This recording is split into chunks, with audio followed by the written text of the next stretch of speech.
meet you, Rob. I'm Kylie. Nice to meet you, Kylie. Super excited to have you here. So thanks for taking some time out of your day to come talk to us. I'm just gonna give everyone one more minute. They're just coming back from lunch, so.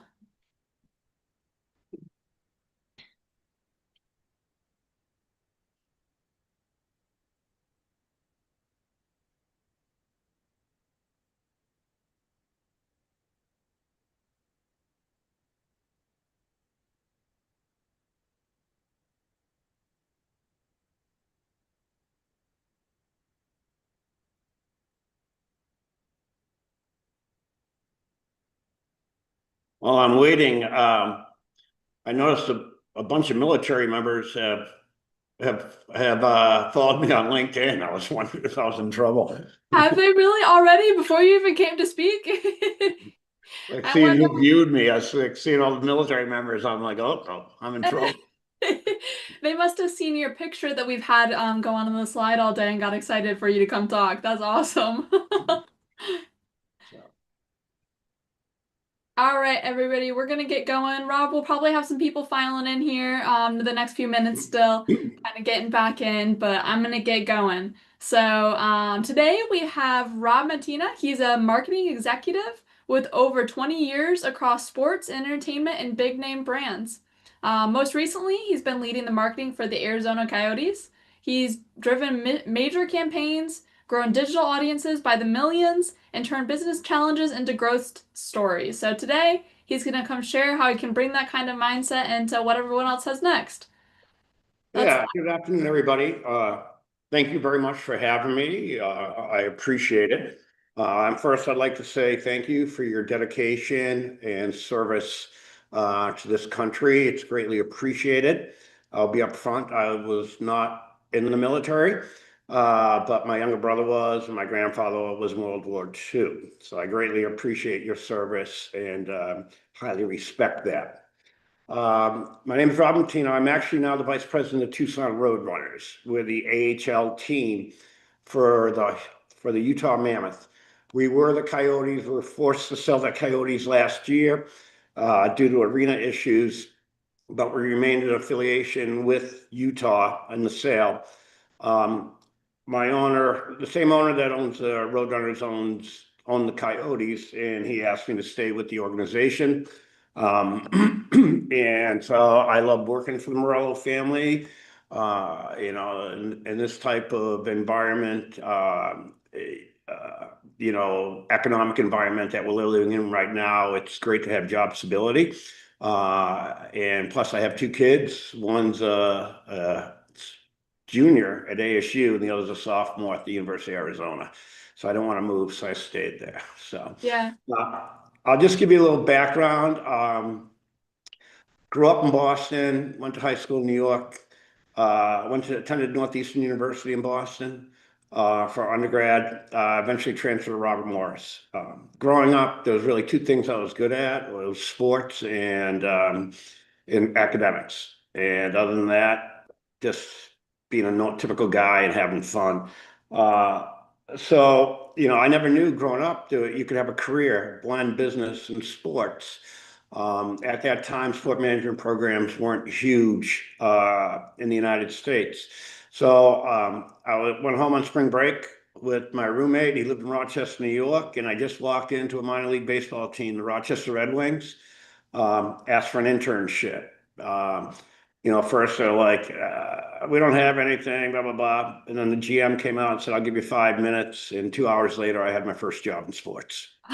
It's all about just walking in, taking the initiative, right? Having the confidence. You're going to get told no 9 out of 10 times, and that's okay. Just don't give up. Just keep doing it. I got lucky, and that was my foray into sports. Started there. I transferred to Rob Morris University in Pennsylvania. They had a really good sport management program. Graduated from there with a business administration degree, sport management. I worked for the Pittsburgh Pirates at the time. From there, I went to the Oklahoma City 89ers, AAA baseball team for the LA Dodgers now, but they were the Texas Rangers back then. And I decided to go back to grad school at the University of Massachusetts in a sport management program. I received my master's degree. It's top sport management top sport management program in the country, that and Ohio University. Both great schools for that if you want to get into sports. Um, Coming out of that, I had no job offers, so busy writing my thesis and everything. And the last day, trying to figure out what I was going to do. Well, actually, before that, so I was there. My buddy wanted to go to Chicago for spring break. Two of my cousins I grew up with in Boston were living in Chicago, so I went out there spring break. Same thing happened. I saw an ad in a newspaper. Walked into a sports marketing agency. Uh, they had no idea. They sat me down, started interviewing me, asked me how I liked Marquette University. I said I love it. I got accepted to law school there, but I never went. And they're like, "Oh, we got the wrong person. You're not supposed to be interviewed right now." Blah blah blah. So I talked to them into giving me an interview the next day. They said, "Stay in touch." So I stayed in touch, but my last day of grad school, I didn't know where to go, so I was just going to move to Chicago, figure out waiter and bartend while I find a job. And next thing you know, they called me and said, "Hey, you still interested?" And I said, "Yeah." And said, "We have a job for you." So it was a small shop sport marketing agency called Group 3 Promotions. And our number one client was RJ Reynolds. And we're doing about 15 million in them. And we're running the NASCAR sports program for them. Eventually, within 3 years, through our relationship with RJ Reynolds, we grew the business. So we're doing 115 million in billing. I had 75 offices in 55 cities across the country. Not only were we doing all their sports marketing, we were also doing all their lifestyle marketing. So I had the top 3,000 nightclubs and bars in the country under contract. We're doing all the biker rallies like Daytona, Sturgis, Laughlin River Runs, still doing all the NASCAR stuff, boat races. Then the FDA came in, and they eliminated type of advertising and sponsorships that a tobacco company can do. Um, so eventually there was a $2 million price war at the retail level between Philip Morris and RJ Reynolds. So they basically, it was due to discounting at that level. So they shut down basically one of the agents I worked for to come up with 115 million. So I took off to Europe for the summer. My wife was from Europe, and we went over there, just hung out. I ran with the bulls in Pamplona and just screwed around. And then I get a call while I'm over in Europe saying, "Hey, we found $200 million. Can you come back here, rebuild the program, but we want you to do it from corporate." So I said, "Yeah, no problem." So I moved down to Winston-Salem, North Carolina with my wife. Both my kids were born there. I promised her I'd be there 5 years and then we'd get the hell out of there. And we did. So it was exactly 5 years to the date. I got offered the vice president job with the Detroit Red Wings. And I was vice president of Detroit Red Wings, vice president of marketing for them for 11 years, 11 plus years. With it, we grew 11 straight years of revenue growth in the history, the largest revenue growth in the history of the Red Wings. I was a member of the board that helped build Little Caesars Arena. My job was the production, video production, and arena entertainment, and some branding along the new arena. Our last year at Little Caesars Arena, we were a last place team for 3 years in a row, or didn't make the playoffs for 2, 3 years in a row. And we had the largest grossing revenue year in the history of the Detroit Red Wings. And I built campaigns based solely on emotional connection. And that's one thing. Most brands, it's an emotional connection that you have with them, even if you don't realize it. And so it's important to build that relationship with your consumers and one-to-one, and how you do that, and work off that emotional relevance. And nostalgia, Little Caesars, won 4 Stanley Cups, right? Eisman, Fedorov, all the great hockey players, Hall, that played there. We had, you go on YouTube, look at the ceremonies we had, but it was a fantastic year. So after the Red Wings, I took a job, Arizona Coyotes called. So I moved, I accepted vice president position with the Coyotes, came out here. I was here 3 years, and then we had to sell the team. So that's where I'm here right now. So Oh my goodness, Rob, what a story. That is insane. We talk yeah, so much about these guys going out and finding kind of aligning their passion in their career. And I love that's what you did. What Yeah. gave you that confidence to just go start talking to people? You didn't, there wasn't a position open there, you didn't know anybody there. No, What's going no. through your head? Yeah, I just, I guess you grow up in the inner city, you gain a little bit of confidence just living in the inner city. I grew up in my neighborhood was all boys, right? Like 16 of us, age ranges from like 6 to 16, and I was like the youngest in the neighborhood. And you gain confidence playing sports with them and leadership, and you're like a gang, but not a gang, right? You all meet in the street corner and play street hockey or basketball or wiffle ball all the time. We'd take the bus down to Fenway Park, all of us. It was like back then it was $2 bleacher seats at Fenway for the Red Sox game. So it all goes like, so it's like that kind of thing, a fun one. Yeah. But I just learned in life, right, that like I left home at 14. I was raised by a couple of my best friends' families took me in. Um, After a breaking point, it just say, you can either give up and quit and blame all the obstacles you've had in your life and feel sorry for yourself. Or you can just say, screw this, man. I'm going out and I'm getting a job, right? I'm going to do what I want to do. And I just took that approach and it worked. I tell everybody that just be recognized, right? And once you get in there, then it's all about connections, Yeah. right? So it's a very, it's an industry that everybody knows everybody. Yeah. And so that's the key. But I don't know. I just said enough of this. I don't want to be a waiter and bartender the rest of my life. Mm. I No, want to do this. So. absolutely. And I tried to get out of sports for a year and a half. I didn't want to move after I left the Red Wings, um, and I was miserable. Oh, Right, the job. I mean, COVID hit and all that kind of stuff, but it was just a miserable. I was like, I can't do this. I need to work in sports. And it's a great industry if you can get in. It's a very difficult industry to get in. It doesn't pay a lot, I'll be honest, until you get to my level. You start like director level and above. That's when you start making money. But most positions, especially minor leagues, are they're low paying, 40,000 a year, 35, 40, 45, right? You have to work your way up. And my first job in sports, I was making 13,000 a year. All right, and that was back in like 1990. I was doing the errands so I could get that 36 cents a mile on my card, so pay for my ramen noodles and Polish sausage I was eating. So, but I'd love to see from everybody in here if you could just put something in the chat if you would want to work in sports. I'm curious to see how many there are in here. I know there's going to be people that say it. For those people that do speak up, what can they do to break in besides just the best thing to do is ticket sales. mm, Right? If you can sell, you have a personality, you have confidence, right? Every organization wants people that can sell, right? Ticket sales, corporate sponsorships.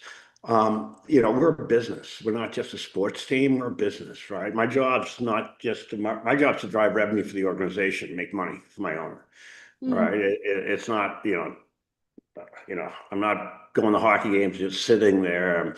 I go to the games, I have to be at every game. I'm shaking hands with season ticket holders, with corporate partners, kissing babies, right? Work with hockey ops on a number of things. But still, it's ticket sales. And I suggest minor leagues because the minor leagues were vastly understaffed. My staff is about 10 times smaller here at the Roadrunners than I had at the Coyotes, but we're doing just as much. mm, Right. So it helps, but get your foot in the door, right? There are three main websites to look at. Teamwork Online. They're based out of Ohio. Big Sports Recruiter. Turnkey. It's Turnkey SMG. They're out Cherry Hill, New Jersey. Len Perner owns the company. They're big recruiters in the sports industry. And then CMA also another one, and then there's a national sports forum that puts out every job that's listed in sports, right? Even down to internships. Like with the World Cup coming, I don't know where everybody's located, but the World Cup is looking for volunteers. They're looking for people to hire in those geographical markets where the game is going to be played. It's a good way to get your foot in the door, make some connections. do some volunteer work, and build upon there. But I suggest, minor league is a way to go because we're so on the staff, you have to do everything. Like one minute I'm pitching a $50,000 deal to Coke, and the next minute I'm throwing on my overalls to pull tarp on the baseball field, right? Because a tornado's coming through, right? So it's just, you learn everything. So minor league ball, I did marketing, I did sales, I did PR, I did community relations, I did stadium operations. Right. I learned you just learn everything. And that helped me. One, it helped me from a standpoint of guided my career where I wanted to go with it. And what I wanted to do. I loved marketing and I loved community relations. And then, and they work hand in hand together in a way too, right? Like, there's nothing better than seeing a smile on a child's face at a game and having a great time, right? And then also bringing that out to the community, and building that fandom. But my career, I just worked my way up, as I explained, and just you take, my first 10 years, I didn't own anything, nothing more than I could fit in my Honda Civic hatchback. All right, because I knew I was going to probably move every year Mm, to get ahead, and that's what you had to do. And then once you get established, you like it, you stay with it, or you continue to move on. yeah. Is that still the case with a lot of sports careers? Are they still typically moving a lot of the time? Yes. Whenever you have a new CEO come in, it's like, no general goes to war without his colonels, I always say. So they like to bring in their own people, right? No Mm, matter how successful you are, no matter how good you are, if you're really good, then, they come in, then you intimidate them because you've been there, right? So they want their own people, right? hmm. And so it happens. And the other thing to get ahead in this career, there's what, 124 my job positions in major professional sports, and maybe another 124 in minor league sports. So you figure it's only about 250 positions like this in the country. So the demand, right, outweighs the supply by far. So yeah, so it's difficult.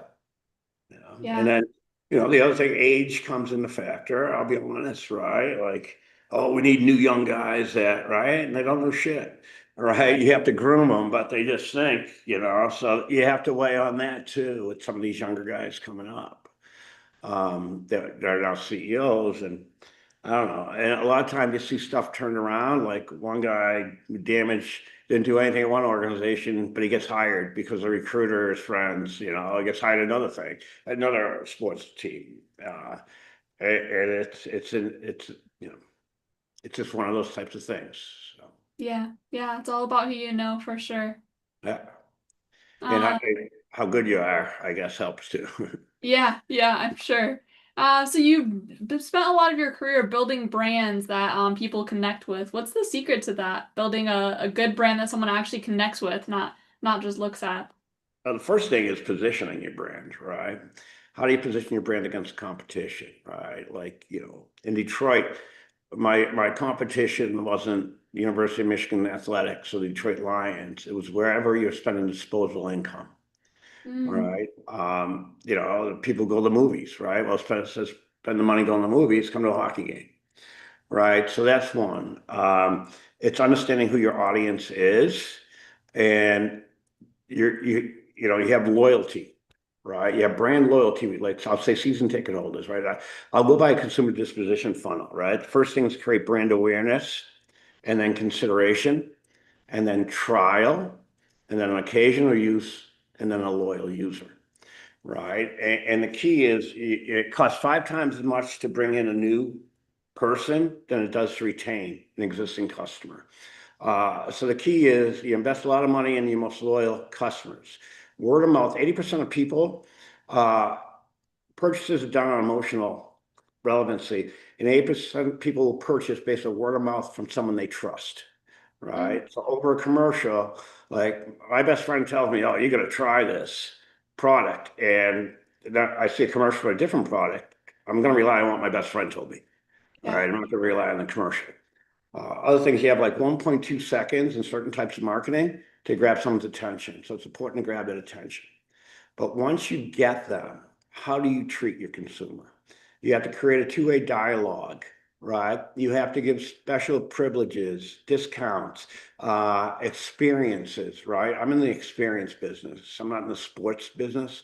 It's sports and entertainment, but I'm really about creating experiences for people, letting them get out of their life for 2 hours, 3 hours, and relieve all that stress and go to a make-believe world, um, and then come back, right, to all their issues and problems and stress they have at home. So it's really about finding that right audience, building that emotional connection.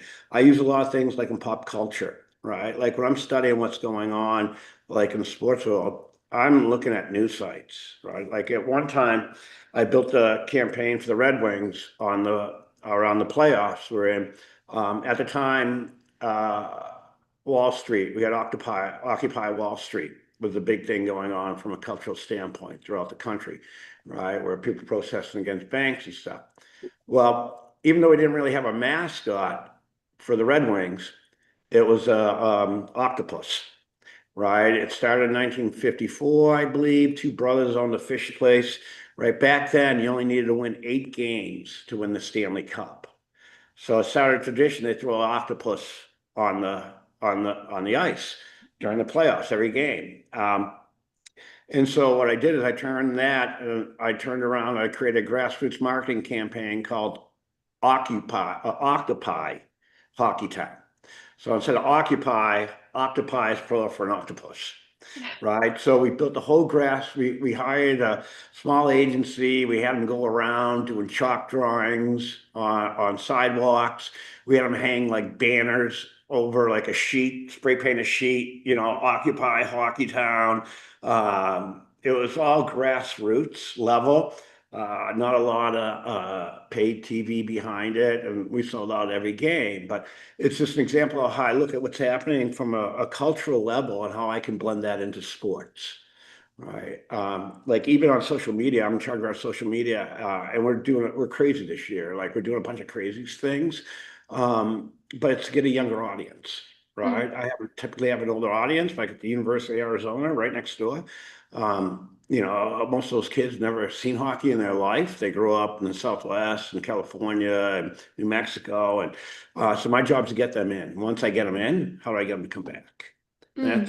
That's basically how you build a brand, but it's through emotional connection, relevancy, being able to interact on the consumer and listening to the consumer and understanding their needs, and then how do you relate to them?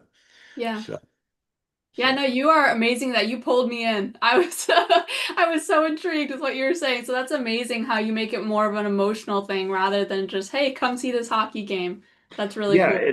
it comes to the experience, right? Yeah. It's experience everything, especially with the younger generation. Like both my kids grew up around the Red Wings, right? They like in the locker room, hanging out with Gordie Howe, right? Like all these Hall of Famers, right? Chris Osgood lived right next door to us. He was our goalie. My kids grew up at his house playing with his kids. Um, and they don't view sports like I did growing up, Hmm. right? My older one he was an excellent athlete, great soccer player, great baseball player, could care less. All he wants to do is know the score, right? And if we won. My younger one's a little bit more, he'll stay and watch the game, but it's all about social currency, Yeah. right? Dad, can I ride the Zamboni? Boom, picture. Next thing you know, it's on TikTok. Right? Can I play the intermission game, right? And the bubbles and this, next thing you know. So it's all about how they consume. Sports Mm. is so different, right? They don't have the attention span to sit for 2.5 hours to watch a game, the younger generation. So what I have to do is I have to keep them entertained throughout the whole game, whether it's music, whether it's our mascot doing crazy stunts, whether it's contests in between periods or up on the party nest. It's really how do I create that experience for them? You know, Yeah. it, How much has that changed over the past 20 years? The different oh, experiences that you've had to tremendously, recreate. Yeah. tremendously. From a marketing standpoint, right? It used to be like years ago, you call it over the top, right? Which is TV, radio, print magazine. All right.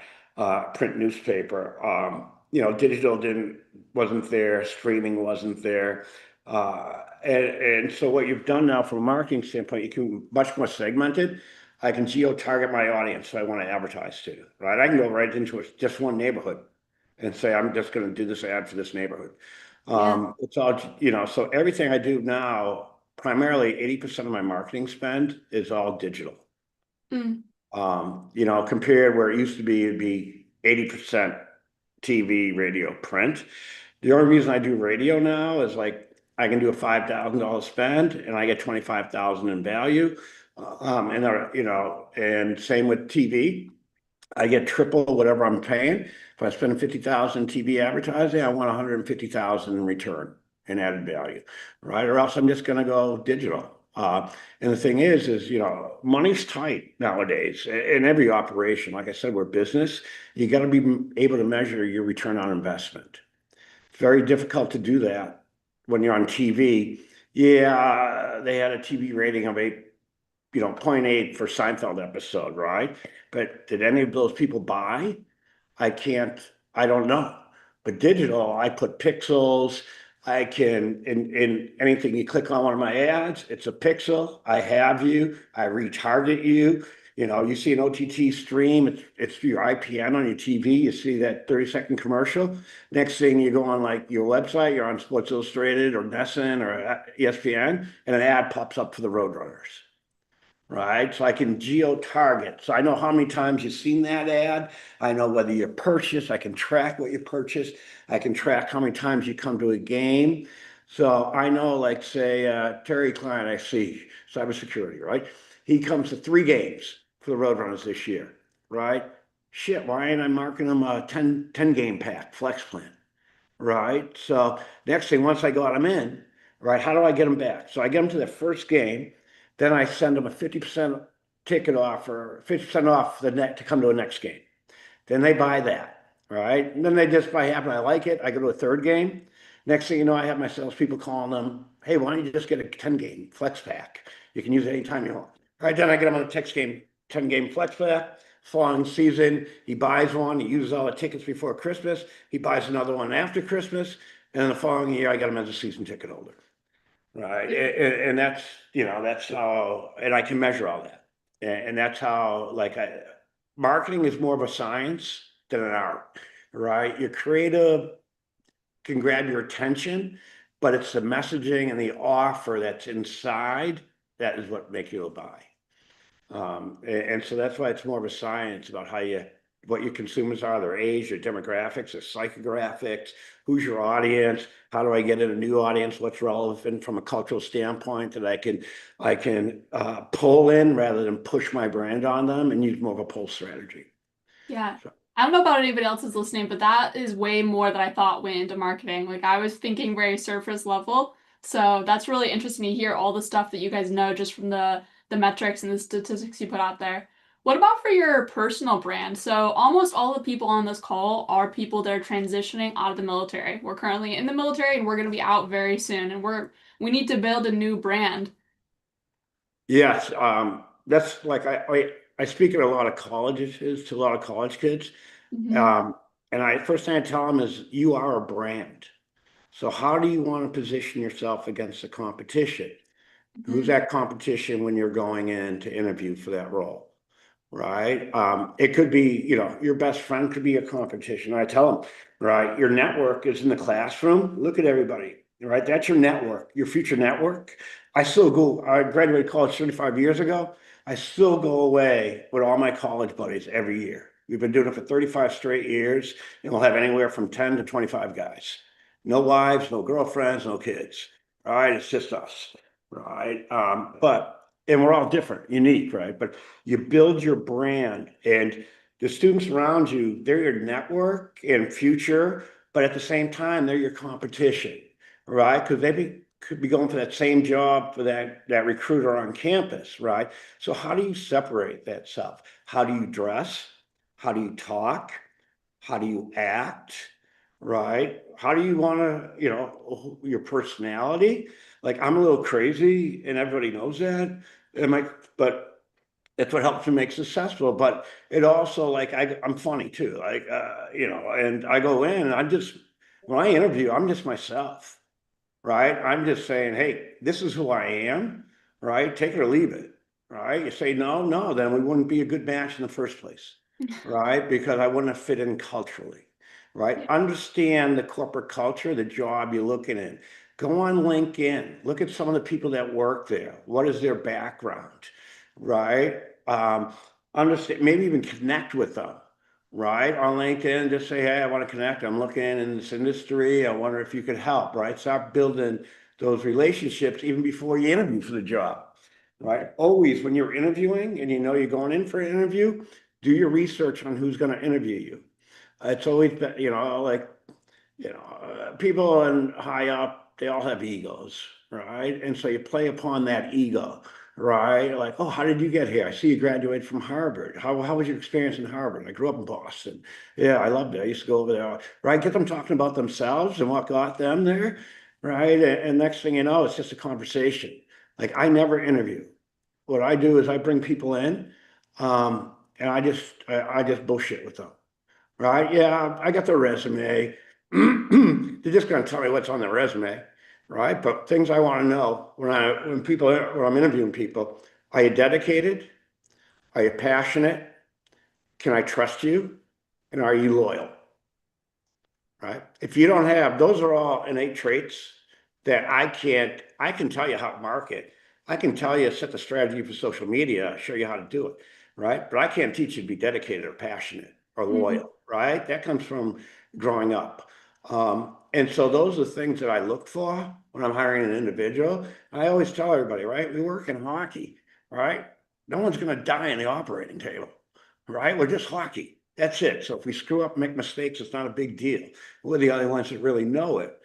But you have to take initiative, right? You have to take initiative in this industry. Reach out, look at networking groups. Like there's tons of sports networking groups on LinkedIn. And just get your foot in the door like that and start building connections. Look at other leaders, right? I have kids all the time reaching out to me that are in college, through LinkedIn, asking for career advice. Right. And I'm always willing because I was in their position at one point. Poor college kid, have no idea what the industry is about. And we didn't have a lot of mentors back then. Right. So I always make sure I try to mentor the younger kids for this industry. And, once a lot of them find it, it's, you're working 70, 80 hour weeks, all right, which are nothing for military members. I'm sure they're out in the field 80, 100 hours a week doing training. So, but you're working long hours for low pay and you gotta show commitment that you're gonna stay in loyalty and you'll grow within any organization. Yeah, absolutely. As a leader, have you interacted with any veterans a lot and seen kind of what they bring to the table in the marketing or sports industry? Oh yeah, we do two military appreciation nights a year. Right? So we have an Air Force base right out here outside of Tucson and an Mm-hmm. Army base. We do a military welcome every game. And if we have a soldier that, they provide the personal information, we'll honor them directly in the game as well. It's very important. Right now, we're doing a program for the military appreciation. Uh, the first one's November 8th this year. We're putting out where people can donate, especially with the government shut down right now and military family members could be struggling. They may miss their next paycheck. And that's important to us, right? That's important to us. We're a team, but we're also a member of the community, right? And it can't all just be about making money, right? It has to be goodwill. Cost marketing is extremely important as part of your overall marketing mix. So we're raising funds right now. We just had a person yesterday donate $1,000 to military families, right? So we'll bring them in. They'll do the national anthem. We do swearing in on the ice or in the party nest of new recruits. They play intermission games. We honor the soldiers and generals. They'll do the official puck drop. They'll do a high five tunnel with our players. They come out on the ice. We give them discount ticket pricing. And then we set up ways they have the 50-50 to raise money for an arena charity. And then regular fans could buy these ticket packages and donate to the military. for military members. We also work with vet techs, which is an arm of the military, I believe, where you can buy supplies at a cheaper rate as a member of the military. And so they do a lot of tickets. We donate a lot of tickets to them that they give out to military families. Okay, that's awesome. Going back to the marketing side of it, it's like I said earlier, I'm sure it's changing a lot. What trends do you think any veterans here should kind of look out for if they're trying to break into the industry? AI. Yeah. AI, it's dangerous and it's fantastic at the same time, right? It's like a bipolar platform, right? I mean, it's going to take away a lot of jobs, right? It's going to eventually take away a lot of jobs, but the bottom line is, right, like I write all our TV and radio commercials. So I had to write some yesterday. I write them. Then I go, I need this in a 30-second spot. I need this in a 15-second spot. I throw it into my AI. Boom, it edits it for me. Gives me three different examples, which one I like better for both 30-second spot and a 15-second spot. Boom, all done. Yeah. Right. It's just I use Sora. I don't know if you're familiar with Sora, but it's AI, but for creative. So I can create videos in 10-second videos in basically 5 minutes. Right. My creative guy's awesome at it. Like he just, like, and we're doing all kinds of stupid things. Like we're playing the Condors, and our mascot's a Roadrunner. He's on the ice. He has a hockey stick, and we had a condor flying down, and he just chucks the condor out of the air with the stick, goes to the penalty box. 2 minutes, high sticking. Right, but he knocked the condor down. All AI generated, everything. All we had picture Dusty, our mascot. Everything else we just put in AI. Yeah. So, and then from a marketing standpoint too, it'll help you. Like you can just toss anything in there and look like, all right, what's my demographics of this area, right? Mhm. Pop right up for you.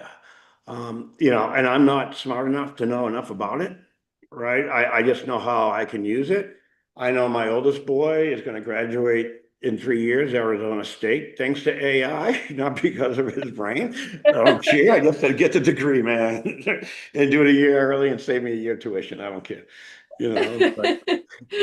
but yeah, it's crazy. The technology, it's like, it's so many different marketing platforms. We just switched our CRM system to HubSpot, right? But there's Microsoft Dynamics, there's HubSpot, there's like 10, 15 different big CRM systems, which is customer relation management, right? So I can send you an email. Saw you opened it, boom, but you didn't buy.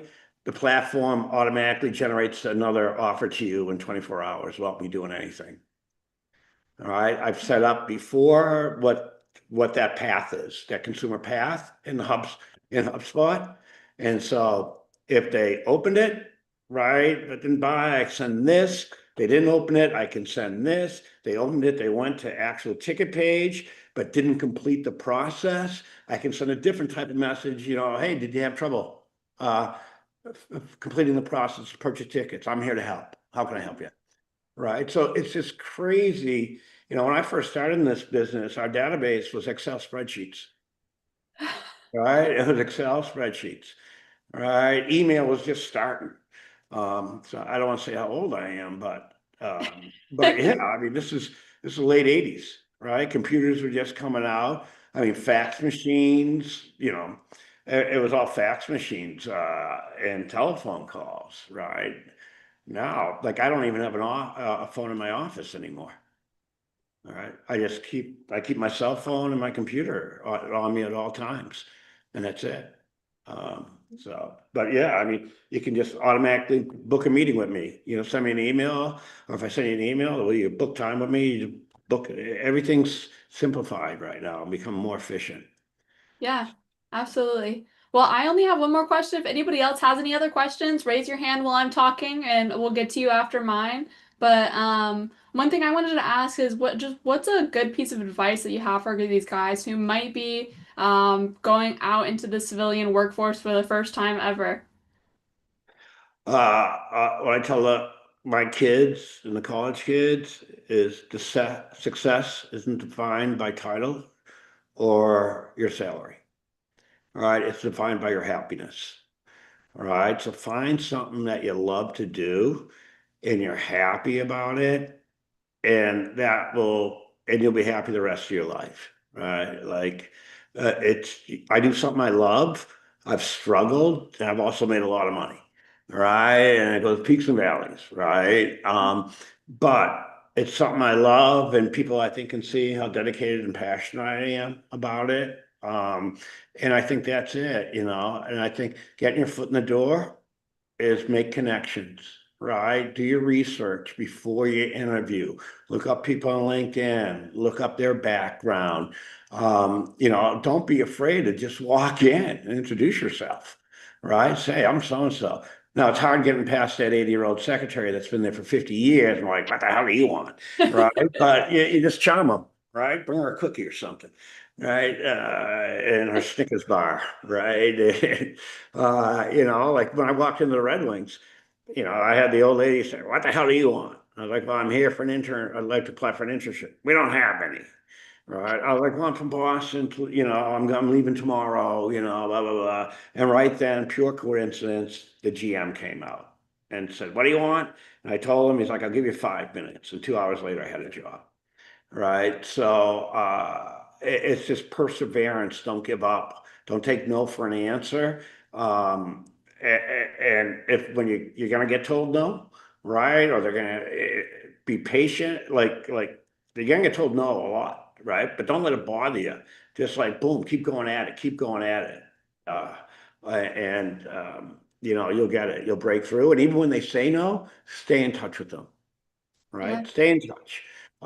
Because something's going to open and they're going to say, you know what, I didn't hire this guy, but obvious, or this lady, but you know what? They keep bothering. Obviously, the passion, dedicated. Let's bring them in for an interview, right? And don't be shy, right? I tell my staff, like, if you're shy in this business, you're not going to make it, Mm. right? We're in the people business, customer service and people business. Yeah, I feel like that stands for any career. Any career, they want to see someone who can interact with people and can be outgoing and put themselves out there. I think that Yeah. stands for anywhere anyone wants to go.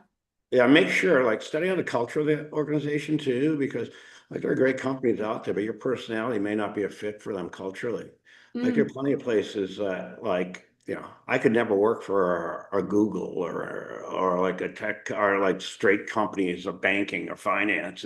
I'd go nuts. I gotta get up and walk around and, you know, talk to my people, and I can't sit at a computer all day. I don't have the attention span. Yeah, So. absolutely. Well, thank you That's the so other thing much. too. Understand what your faults are, Mm. right? When you're building a team, build it around your weaknesses. Don't be scared to say, I got weaknesses, because we all do, right? And the better your people are around you, the better you look, right? And I always tell them that. And I also say, you get the credit when it's good, I'll accept responsibility when it's bad. And that's how you build leadership. Rob, that's so funny that you brought that up because I think the last three mentors over the past couple days that I came on and talked to have said something along the lines of build your community around your weaknesses. Your secondhand man is going to be best at what you're bad at. So that's really weird that you brought that up because everybody's bringing that up this week. So that kind of notes how important that is. Yeah, like, you know, I can develop social media strategy, right? I know what I want. I know what I want to develop. I know the my brand, brand personality, what I want, confidence, whatever. But I'm not the technical guy to do it. I got a 23-year-old kid over there that's freaking awesome, right? That just like boom, a great ideation, and I just let them run, right? Empower your staff also, right? Let them screw up once in a while, right? It's okay. No one's dying from it, right? And that's how they learn. So, Yeah, no, 100%. How can anybody reach you if they want to reach out and ask more questions? I think everyone should have my email, rob.mattina@tucsonroadrunners.com. Um, if you reach out, I'll give you my cell if you want to talk personally. I don't want to put my cell out there Yeah. globally right now. But if you want to reach out and you want more information or advice, or I can connect you with somebody, I'd be happy to do that. I'm a little busy right now. I've had one day off in 23 days.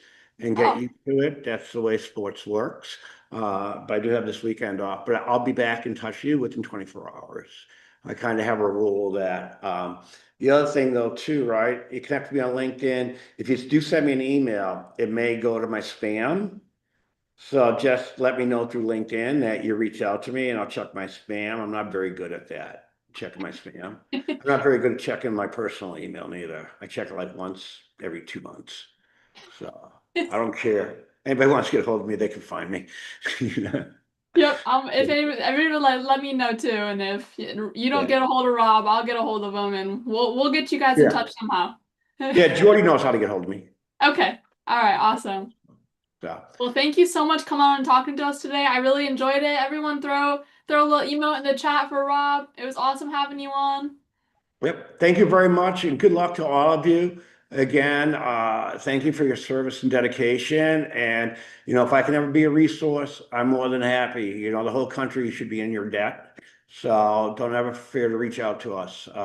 And I'll do my best. And if you're ever in Tucson, free tickets to a game. Let me know. That is Okay. amazing. Thank you. All right. Thank you all very much. You have a Yeah, great have a great rest day. of your day. See you later, Rob. Appreciate it. Bye bye.